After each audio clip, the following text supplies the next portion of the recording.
Hi every one welcome. ഈ വീഡിയോയിൽ discuss ചെയ്യുന്നത് ദ സോവർ എന്ന് പറയുന്ന ചാപ്റ്ററിൻ്റെ സമ്മറിയാണ്. The sower is a poem by French poet Victor Hugo. Victor Hugo എഴുതിയിട്ടുള്ള പോയമാണ് the sower, translated into English by Toru Dutt. പക്ഷേ ഈ സോങ് എഴുതിയത് വിക്ടർ ഹ്യൂഗോ ആണെങ്കിലും ഇത് ഇംഗ്ലീഷിലോട്ട് ട്രാൻസ്ലേറ്റ് ചെയ്തിരിക്കുന്നത് ടോറോ ഡട്ട് ആണ്. In this poem the speaker observes a sower in the field at dusk. ഈ ഒരു പോയത്തിൽ നമ്മുടെ കവി അല്ലെങ്കിൽ സ്പീക്കർ സന്ധ്യാസമയത്ത് പാടത്ത് ഒരു സോവറിനെ കാണുകയാണ്. സോവർ മീൻസ് വിത്തൊക്കെ വിതയ്ക്കുന്നവൻ. The setting sun cast long shadows. അങ്ങനെ ഈ സന്ധ്യാസമയമാകുമ്പോൾ ഈ സെറ്റിംഗ് സണ്ണൊക്കെ വരുന്ന നേരത്ത് അദ്ദേഹത്തിൻ്റെ ഷാഡോസ്, നിഴലുകൾ ഭയങ്കര നീളമുള്ളതായിട്ട് തോന്നുന്നു എന്ന് പറയുന്നുണ്ട്. And the speaker is filled with admiration for the old sower. അങ്ങനെ നമ്മുടെ ഈ സ്പീക്കർ, അതായത് കവിക്ക് ഈ സോവറിനോടൊരു അഡ്മിറേഷനൊക്കെ തോന്നുന്നുണ്ട്. അഡ്മിറേഷൻ എന്ന് പറഞ്ഞാൽ ഒരു ആദരവ് അല്ലെങ്കിൽ ഒരു റെസ്പെക്റ്റ് ഒക്കെ തോന്നുന്നുണ്ട്. എന്തുകൊണ്ട്? Who works tirelessly to plan seeds for future crops.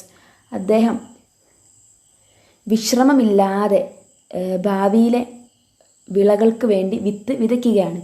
അതുകൊണ്ടാണ് അദ്ദേഹത്തിന് സോവറിനോട് റെസ്പെക്റ്റ് ഒക്കെ തോന്നാൻ കാരണം. Despite the fading light the sower continues his work with dedication. അങ്ങനെ ഈ ലൈറ്റൊക്കെ മങ്ങി തുടങ്ങിയെങ്കിലും അതൊന്നും വകവയ്ക്കാതെ നമ്മുടെ സോവർ അദ്ദേഹത്തിൻ്റെ ജോലി ആത്മാർത്ഥതയോടെ ചെയ്യാൻ തുടങ്ങി. Embodying the spirit of hope and hard work. ഇതെന്തിനാണ് സൂചിപ്പിക്കുന്നത്? സ്പിരിറ്റ് ഓഫ് ഹോപ്പ്, പ്രതീക്ഷയുടെയും, ആൻഡ് ഹാർഡ് വർക്ക്, കഠിനാധ്വാനത്തിൻ്റെയും ഒരു സൂചകയാണ് ഇത്. The farmer works everywhere in this farm by preparing the soil for sowing.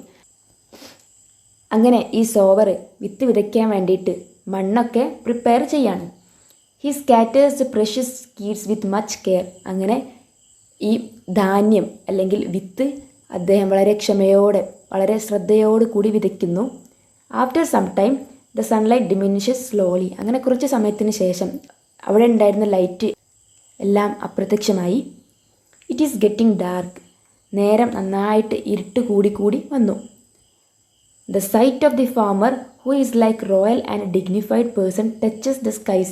അങ്ങനെ നേരം ഇരുട്ടിയിട്ടും ഈ ഒരു പ്രവൃത്തി ചെയ്യുന്ന ഈ സോവറിനെ കണ്ടപ്പോൾ നമ്മുടെ പോയറ്റിന് തോന്നുകയാണ് എന്ത്? The person touches the skies.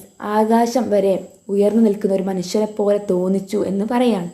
The poet describes A farmer as A divine person. Poet ഈ ഫാർമർ അല്ലെങ്കിൽ ഈ സോവറിനെ ഒരു ഡിവൈൻ പേഴ്സൺ ആയിട്ട് കണക്കാക്കുന്നു. ഡിവൈൻ പേഴ്സൺ മീൻസ് ഒരു ദിവ്യമായ ഒരു വ്യക്തിയായിട്ട് കണക്കാക്കുന്നു. The poem highlights themes of determination, patience and the strength of human spirit. ഈ പോയം നമുക്ക് തരുന്ന തീംസ് എന്തൊക്കെയാണ്? ഡിറ്റർമിനേഷൻ, ദൃഢനിശ്ചയം, പേഷ്യൻസ്, ക്ഷമ, and the strength of the human spirit, മനുഷ്യാത്മാവിൻ്റെ ശക്തി. ഇതൊക്കെയാണ് ഈ പോയത്തിൽ പറയുന്ന themes. His commitment to planting even as darkness falls suggests his faith in the future harvest and his dedication to nurturing life. നേരം അത്ര ഇരുട്ടി തുടങ്ങിയിട്ടും സോവർ അവിടെ വിത്ത് വിതയ്ക്കാനുള്ള അദ്ദേഹത്തിൻ്റെ ആ ഒരു കമ്മിറ്റ്മെൻറ്റ്, അതങ്ങനെ ചെയ്യണം എന്നുള്ളൊരു ബോധ്യം, ജീവിതത്തെ നല്ല രീതിയിൽ എത്തിക്കാനുള്ള ഒരു സമർപ്പണത്തെ കൂടിയാണ് ചൂണ്ടിക്കാണിക്കുന്നത്. Hope you understood it. Thank U.